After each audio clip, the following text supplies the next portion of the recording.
Assalamu alaikum everyone, welcome to TH Academy. Hope you all are fine. Today we are going to drive goods market equilibrium. यानी कि आज के इस lecture में हम investment saving function को drive करेंगे. इन्वेस्टमेंट सेविंग फंक्शन यानी कि IS फंक्शन जो है वो गुड्स मार्केट इक्विलिब्रियम के थ्रू जो है वो ड्राइव होता है. इसी तरह LM जो है वो मनी मार्केट के थ्रू होता है. गुड्स मार्केट को हम कैपिटल मार्केट भी कहते हैं, प्रोडक्ट मार्केट भी कहते हैं. सबसे पहले तो equilibrium condition for goods market is where output is equals to aggregate expenditures. Equilibrium condition में goods market equilibrium is where output is equals to aggregate expenditures. यानी कि जब output एग्रीगेट एक्सपेंडिचर्स दोनों इक्वल होंगे तो वो पॉइंट हमारा होगा इक्विलिब्रियम. और किस में? गुड्स मार्केट में. तो अब ये हम स्टेप वाइज सॉल्व करेंगे आगे. आउटपुट को हम वाई से डिनोट करते हैं और एग्रीगेट एक्सपेंडिचर्स को ई से डिनोट कर रहे हैं, कैपिटल ई कैपिटल वाई से. ये हमारी इक्विलिब्रियम कंडीशन होगी, इसको हमें सॉल्व करना होगा. और ये इसको मैं इक्वेशन 1 से डिनोट कर रही हूँ. यहाँ पे इक्वेशन 1 में जो y है वो किसके इक्वल होता है? c plus S plus T. यानी y is equals to output is equals to consumption plus saving plus taxes. इसी तरह एक्सपेंडिचर्स किसके इक्वल होता है? Consumption plus investment plus government expenditures. अब इन दोनों चीज़ों को जो है वो हम इक्वेशन 1 में पुट करेंगे इस तरह से. अब यहाँ पे c और c आपस में कैंसिल हो रहे हैं तो हम कैंसिल करेंगे c को यानी कंजम्पशन को. कैंसिलेशन के बाद हमारे पास आ गया है s plus t is equals to i plus g. अब यहाँ पे s किसको डिनोट कर रहा है वो मैं लिख देती हूँ, s t i और g. आप लोग भी नोट कर लें. ये देखें, s is equals to savings, capital T is equals to tax, capital I is equals to planned और desired investment and G is equals to government spendings. ये हमारे पास जो है वो सिचुएशन आ गई है. अब आगे से कैसे सॉल्व करेंगे? ये स्टेप करने के बाद हमें पता है कि आउटपुट जो है वो एग्रीगेट एक्सपेंडिचर्स के इक्वल होता है. यहाँ मैंने लिखा है as we know that y is equals to e. और e किसके इक्वल होता है? e is equals to c plus i plus g. मैंने एरो बना दिया, वहाँ से हमने लिया है c plus i plus g. यानी y is equals to c plus i plus जी.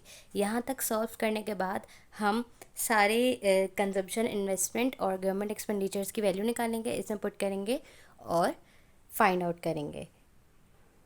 अच्छा, यहाँ पे y is equals to c plus i plus g equation a से डिनोट किया है मैंने. फिर उसके बाद है यहाँ पे c is equals to f means function. यानी कि कंजम्पशन जो है वो किसका फंक्शन है? डिस्पोजेबल इनकम का और रेट ऑफ इंटरेस्ट का.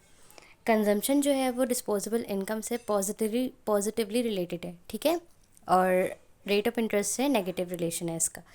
और यहाँ पे c जो है वो इक्वल से c bar plus C Y D means disposable income minus C R into R. यहाँ पे जो है डिफरेंट फॉर्मूले हैं, ये हमें बता रहे हैं. देखिए यहाँ पे डिस्पोजेबल इनकम वाई डी है वो किसके इक्वल है? y माइनस टी ए. और टी ए यानी टैक्स रेवेन्यू. और टैक्स जो है वो किसके इक्वल है? T A bar plus T Y into capital Y. तो ये सारे फॉर्मूले जो है बेसिकली हमें याद करने पड़ेंगे, ठीक है, तभी ये डेरिवेशन आगे सॉल्व हो सकती है. उसके बाद है इन्वेस्टमेंट साइड. इन्वेस्टमेंट जो है वो रेट ऑफ इंटरेस्ट से नेगेटिवली रिलेटेड है. यानी इन्वेस्टमेंट और रेट ऑफ इंटरेस्ट का जो है वो नेगेटिव रिलेशन है आपस में. और इन्वेस्टमेंट किसके इक्वल है? आई बार माइनस आई आर.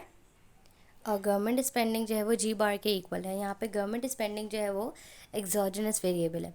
अब ये जो सारे हमारे पास वैल्यूज़ आई हैं इन सबको इक्वेशन ए में हम पुट करेंगे और फिर सॉल्व करेंगे. और सॉल्व करने के बाद हम क्या करेंगे?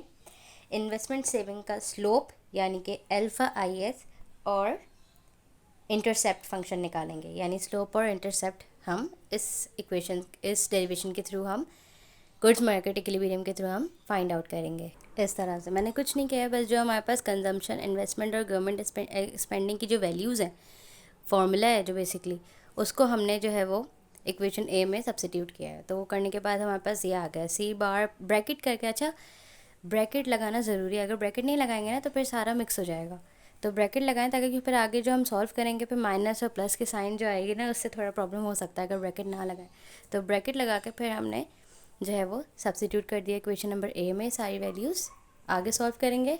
आगे कैसे सॉल्व करेंगे, मैंने क्या बताया है, वाई डी डिस्पोजेबल इनकम किसके इक्वल है, Y minus T A. Y D किसके इक्वल है, वाई माइनस टी ए। तो वाई डी की जगह फिर ब्रैकेट लगा के वाई माइनस टी ए लिखेंगे। ये देखिए इस तरह से ब्रैकेट लगा के हमने डिस्पोजेबल इनकम की जो वैल्यू है वो लिखी है वाई माइनस टी ए। अब यहाँ पे मज़ीद हम सिंप्लीफाई कर सकते हैं कैसे, टी ए किसके इक्वल है, टैक्स रेवेन्यू किसके इक्वल है, T A bar plus T Y into capital Y, ये रहा मेरे पास। ठीक है, अब इसकी वैल्यू भी इसके अंदर हम सब्सिट्यूट करेंगे, ब्रैकेट लगा के सब्सिट्यूट करेंगे। ठीक है, ये देखिए इस तरह से। अब क्या करेंगे हम, यहाँ पे मैंने बताया था कि माइनस और प्लस के साइन से, नेगेटिव साइन से प्रॉब्लम हो सकती है, तो ब्रैकेट लगाना ज़रूरी है। अब यहाँ पे देखें ये जो माइनस साइन है ये मल्टीप्लाई होगा अंदर वाली साइन से, यानी प्लस से। तो माइनस साइन जब ब्रैकेट के बाहर होती है तो वो डेफिनेटली अंदर वाली साइन को चेंज कर देती है, चाहे वो जो भी हो। अब यहाँ पे पॉजिटिव है तो वो नेगेटिव हो जाएगी। तो सिंपली पहले हम ये करेंगे, फिर आगे सॉल्व करेंगे इसे। ये देखें इस तरह से जो है वो हमने सिंप्लीफाई किया। अब मज़ीद सिंप्लीफाई होगा, ये जो सी वाई है ये अंदर वाले फ्लावर ब्रैकेट में जो हमारे पास वैल्यूज़ गिवन है Y minus T A bar plus T Y into Y, इससे मल्टीप्लाई होगा और सिंप्लीफाई हो सकता है, जितना सिंप्लीफाई हो सकता है हम करेंगे। ठीक है, अच्छा है मैंने पिछली वाली इक्वेशन को ही ऊपर लिखा है दोबारा। अच्छा, फिर मैंने क्या बताया था, मल्टीप्लाई करेंगे c Y into y into T a minus T Y into y, simply multiply करेंगे। ठीक है, ये मैंने यहाँ पे एरो से डिनोट कर दिया किस तरह से मल्टीप्लाई करेंगे, इस तरह से। ठीक है, अब क्या करेंगे हम, जितने भी एक्सोजेनस वेरिएबल्स हैं हमारे पास, यानी सी बार, सी वाई, टी ए बार, आई बार और जी बार, इनको हम एक साथ ब्रैकेट में लिखेंगे। ठीक है, जितने भी एक्सोजेनस वेरिएबल हैं उनको एक साथ ब्रैकेट में करके लिखा है और बाकी सबको as it is note down किया है। उससे नेक्स्ट स्टेप में मैंने सिंपली क्या किया है, अरेंज करके लिखा है और कोई कुछ नहीं किया है। अब क्या करेंगे, हम देखेंगे कि क्या चीज़ और मज़ीद सिंप्लीफाई क्या हो सकता है। अब यहाँ से हमारे पास क्या सिंप्लीफाई हो सकता है, देखें यहाँ पे क्या हो सकता है, आर कॉमन निकल सकता है ना, ये जो आर है रेट ऑफ इंटरेस्ट, ये कॉमन आ रहा है ना, C R minus I R से, तो हम कॉमन निकालेंगे। ठीक है, रेट ऑफ इंटरेस्ट भी कॉमन आ रहा है और ये हमारे पास ये देखें जो जो चीज़ कॉमन आ सकती है मैंने वो निकाली है। यहाँ पे आर कॉमन आ रहा है, सी वाई कॉमन आ रहा है, बाकी सारी चीज़ें एज इट इज़ रखी हैं। ठीक है, थोड़ा सा हर स्टेप में थोड़ा सा अरेंज करके लिखना पड़ेगा ताकि हमारे पास स्लोप इंटरसेप्ट जो है वो ईजिली आ सकें। ठीक है, अब नेक्स्ट स्टेप में हम क्या करेंगे, इस पूरी टर्म को लेफ़्ट साइड पर शिफ्ट कर देंगे। ठीक है, और इनकम को राइट साइड पर ले आएंगे।